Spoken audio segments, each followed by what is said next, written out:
better minister the gospel today. It's not my job to minister the gospel to everybody. It's not my job. Well, it's not your job. No, it's not my job. It's our job. Because we are the body of Christ. We are the body of Christ. And don't you think that when you're sitting there, if someone's sitting next to you and you don't know who they are, that they're sitting next to you by accident?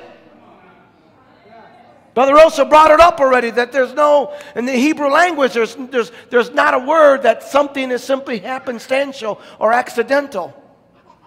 You know, I went to a conference and I had this present situation that was looming, and I had questions, and I really wasn't in the mood for chit-chat. I just wasn't. I said, Lord, I got this situation going on. I was required to go to this conference, and I was there at this conference.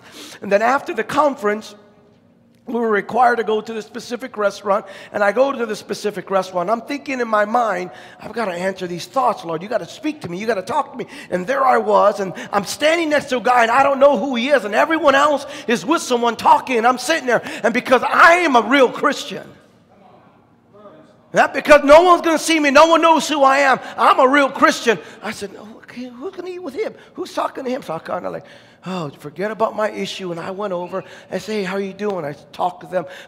They came over. I said, you ready to sit down? And I said, yes. I had someone with me. I was getting ready to sit down. I said, who are you sitting with? They said, no. And I said, why don't you come with us? So we all go to the table together, and we all sit down together. I'm really not in the mood for chit-chat.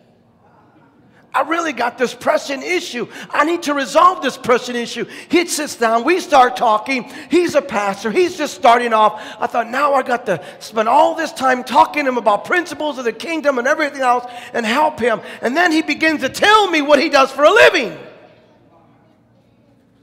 Little did I know what he does for a living professionally.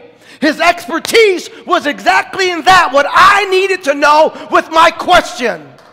The very pressure, the issue that I was dealing with, that I said, God, you got to talk to me about this. It was right there. There was no accident. He wasn't just there to be there. He was there for me. You have to realize in your life that nothing happens just circumstantial.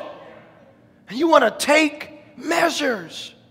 How many times have God sent you the answer and you just drove right past it? You know, they did it even in the Bible. Don't you think you won't do it? They were praying for Peter to come out of the prison. They took Peter. He was trapped in prison. Herod had made the decree, we're going to kill him in the morning. The church says, oh my goodness, they're going to kill Peter in the morning. They called for a prayer meeting. I hope you guys would do that if they took me. And they all came together and they just began to pray in desperation. And they began to build and churn, and something got released in the spirit world, and an angel came, brought Peter out of the jail, woke Peter up, was like, get up, boy, put your sandals on. Where this is a jailbreak, I'm getting you out of here.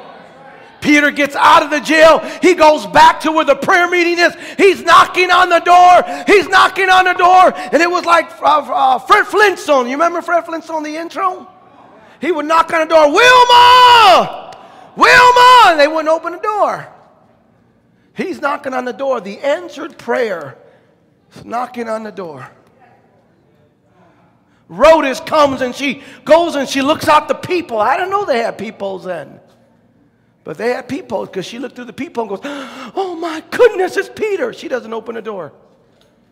She leaves him outside. She goes back and she goes, oh my goodness, Peter's at the door. She disrupts the prayer meeting. Peter can't be at the door. Peter's in prison. Now they're praying for the answer, for God to deliver Peter. And God is in the process of doing what they're praying for. And yet they were missing the answer that was coming to them. So we've got to understand this. We need to know. Everyone say no. This is our second priority in the church. We need to know. You need to come to church, and you need to come to church to learn. You need to come to church to comprehend.